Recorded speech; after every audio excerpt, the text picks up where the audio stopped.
Israel और Hezbollah की जंग की खबरों पर सबकी नजरें टिकी हुई हैं। तो वहीं जैसे ये खबर आई कि इजराइल के हवाई हमलों में हिजबुल्लाह चीफ नसरल्लाह मारा गया है, तो ये तमाम देशों के लिए चौंकाने वाली खबर थी।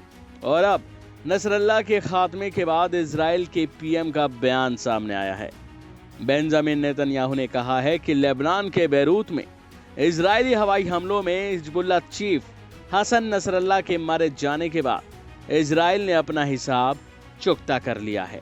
रिपोर्ट के मुताबिक इजराइल के हमलों में नसरल्लाह के मारे जाने के बाद बेंजामिन नेतन्याहू का ये पहला बयान है, जिसमें उन्होंने कहा कि इजराइल के अनगिनत इजराइलियों और कई अमेरिकी और फ्रांसीसी नागरिकों की जान जाने के जिम्मेदार से अपना हिसाब अब चुकता कर लिया गया है।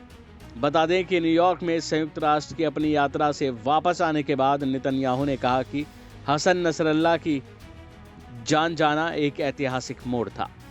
उन्होंने कहा कि नसरल्लाह के जाने के बाद इजराइल के टारगेट्स को हासिल करने के लिए ये एक जरूरी शर्त थी। हसन नसरल्लाह को निशाना बनाकर हमले करने के निर्देश दिए गए थे, क्योंकि हाल ही के दिनों में इजरायली रक्षा बलों यानी कि आईडीएफ द्वारा हिजबुल्लाह पर किए जा रहे अटैक काफी नहीं थे।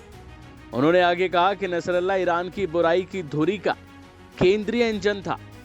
इजराइल अपने दुश्मनों पर हमला जारी रखने के लिए अभी भी दृढ़ संकल्पित है। वह और उसके लोग इजराइल को नष्ट करने की योजना के निर्माता थे। बेंजामिन नेतन्याहू ने हिजबुल्लाह के लिए कहा कि वह न केवल ईरान द्वारा संचालित था, बल्कि वह अक्सर ईरान को संचालित भी करता था। बेंजामिन नेतन्याहू ने ईरान के अयतुल्लाह शासन को चेतावनी जारी करते हुए कहा कि जो लोग इजराइल को निशाना बनाते हैं उन्हें अंजाम भुगतने होंगे। ईरान या फिर मध्य पूर्व में कोई भी जगह इजराइल की पहुंच से दूर नहीं है। उन्होंने आगे कहा कि अगर कोई तुम्हें मारने के लिए उठता है तो पहले उसे मार डालो। हमने नसरल्लाह को मार गिराया। वो न सिर्फ एक आतंकवादी था, बल्कि वह और उसके लोग इजराइल को बर्बाद करने की, तबाह करने की प्लानिंग कर रहे थे।